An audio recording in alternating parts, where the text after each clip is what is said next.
Hello students. आज जो glycogenesis पे मैं डिस्कस करूंगा कि ग्लाइकोजेनेसिस का इम्पोर्टेंस क्यों है, ग्लाइकोजेनेसिस है क्या विस्तृत में। और इस तरह से अगर हम देखें कि ग्लाइकोजेनेसिस क्या है कि ये एक बहुत ही महत्वपूर्ण बायोलॉजिकल प्रोसेस है जिसमें क्या होता है कि ग्लूकोज का ग्लाइकोजन में कन्वर्जन होता है। जेनेसिस का मतलब होता है निर्माण, तो ग्लाइकोजन का निर्माण ही ग्लाइकोजेनेसिस कहलाता है। सिंपल अगर हम प्रक्रिया में जिसको हिंदी में जैसे कहते हैं कि ग्लाइकोजेनेसिस वह क्रिया है जिसमें ग्लूकोज ग्लाइकोजन में परिवर्तित होता है। अब महत्वपूर्ण चीज है कि ग्लाइकोजन का निर्माण होता कहाँ पे है। ये हमारे दो महत्वपूर्ण संरचनाएं हैं जिसमें एक है लीवर यकृत और दूसरा है पेशी कोशिका मसल सेल्स। इन दो महत्वपूर्ण संरचनाओं में ग्लाइकोजेनेसिस की प्रक्रिया संपादित होती है। मनुष्य में दोनों अलग अलग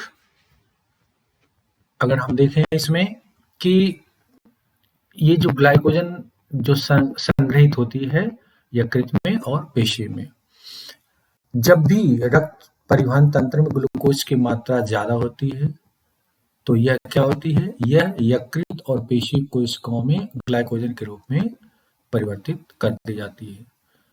अगर हम इसके बारे में थोड़ा विस्तार में जाने तो ये आप देख सकते हैं स्लाइड में कि इस ग्लाइकोजेनेसिस की प्रक्रिया में कौन कौन से महत्वपूर्ण चरण होते हैं। यहाँ पर आप देख सकते हैं कि जो हम भोजन के पश्चात जो ग्लूकोज की मात्रा हमारे रक्त में ज्यादा होती है तो ये ग्लूकोज इस पाथवे को फॉलो करता है और यहाँ पर आप देख सकते हैं जो ये डायग्राम दिखाया गया यहाँ पर, ये ग्लाइकोजन यहाँ पे अंततः बनता है। ग्लूकोज ग्लूकोज 6 फॉस्फेट में कन्वर्ट होता है, यकृत में ग्लूकोकाइनेज एंजाइम होता है और पेशियों में हेक्सोकाइनेज होता है। ग्लूकोज 6 फॉस्फेट फॉस्फोग्लूकोम्यूटेज एंजाइम की उपस्थिति में ग्लूकोज 1 फॉस्फेट में कन्वर्ट हो जाता है।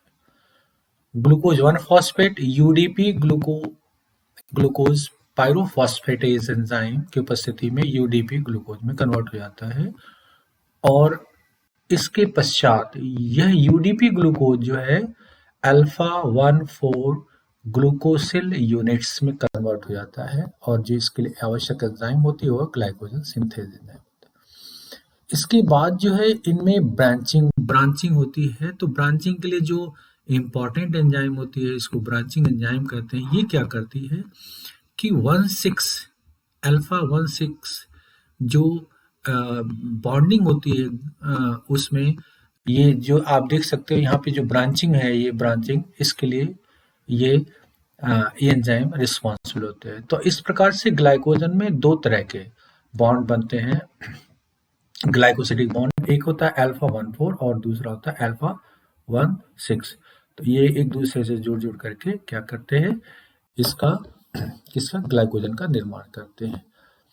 आप देख सकते हैं कि जो इसमें ग्लाइकोजेनेसिस की प्रक्रिया को उसी, हालांकि वही चीज़ है बट फिर भी हमने इसको थोड़ी सी और सिंप्लीफाइड वे में दिखाया गया है कि ग्लूकोज इस रास्ते को फॉलो करते हुए और ग्लाइकोजन सिंथेज एंजाइम की उपस्थिति में ग्लूकोज की जो यहाँ पर आप देख सकते हैं यूनिट जो है ये किस तरह से जुड़ करके ग्लूकोज N+1 का निर्माण करती है। नाउ अब अगर हम देखें तो विस्तृत में कि ग्लाइकोजेनेसिस पाथवे या इनमें चरण कौन कौन से होते हैं, तो इसमें ग्लूकोज का फॉस्फोरिलेशन होता है।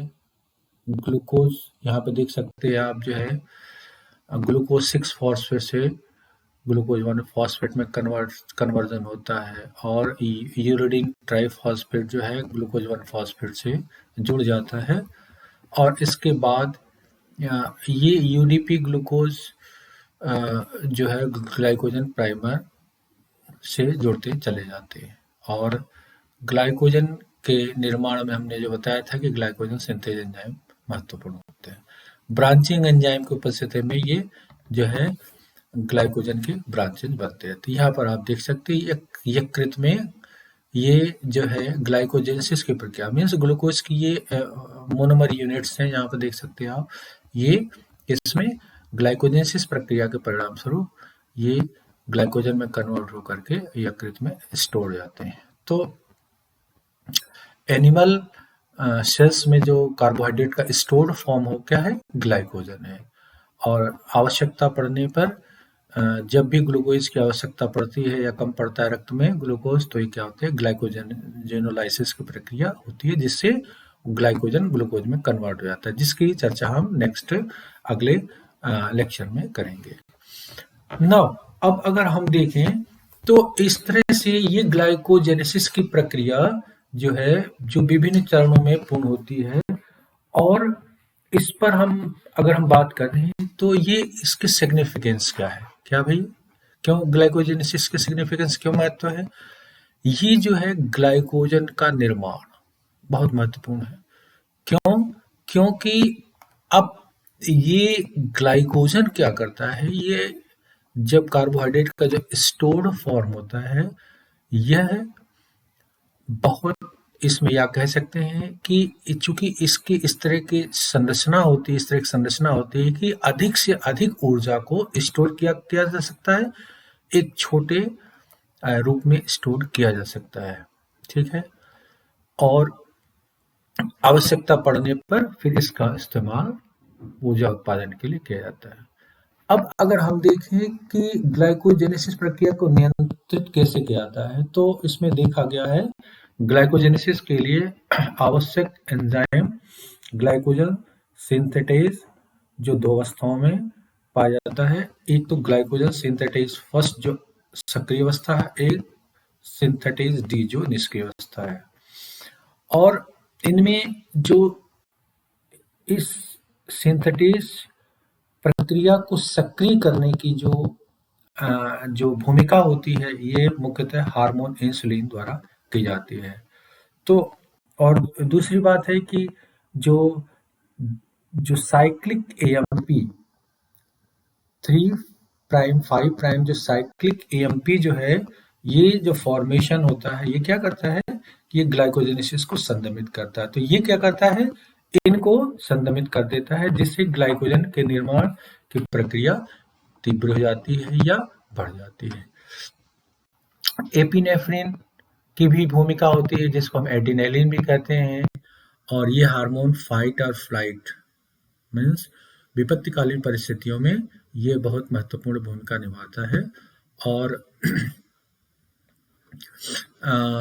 ग्लाइकोजेनेसिस में अपने अहम रोल को प्ले करता है। इंसुलिन, जैसा हमने बताया कि इंसुलिन किस तरह से अपने कार्य को संपादित करता है, ये जो आप यहाँ पर देख सकते हैं कि इसमें दो तीन चीजों को हमने बताया है कि इंसुलिन क्या करता है, जो हाई ब्लड ग्लूकोज जो हो जाता है रक्त में, तो क्या करता है ये कि फॉस्फोप्रोटीन फॉस्फेटेज का एक्टिवेशन होता है, और इसमें लीवर में इंसुलिन क्या करता है कि जो फॉस्फोडाइएस्टरेज की एक्टिविटी को बढ़ा देता है, और ये साइक्लिक एएमपी हाइड्रोलिसिस को जो है प्रमोट करता है। इस प्रकार से क्या देखते हैं हम कि इंसुलिन क्या करता है, साइक्लिक एएमपी हार्मोन जो है, जो सेकेंड मैसेंजर के रूप में जाना जाता है, इसके प्रभाव को एंटागोनाइज करता है, मतलब इसके प्रभाव को निष्क्रिय करता है या उलट काम करता है। जबकि ग्लूकागॉन क्या करता है, साइक्लिक एएमपी के प्रभाव को, मतलब साइक्लिक एएमपी को सक्रिय बना करके क्या करता है, ग्लाइकोजन का ग्लूकोज में कन्वर्जन करता है। तो इस प्रकार से हम देखते हैं कि ग्लाइकोजेनेसिस जो है क्यों महत्वपूर्ण है, किस प्रकार से है और किन चरणों में पूरा होती है। धन्यवाद।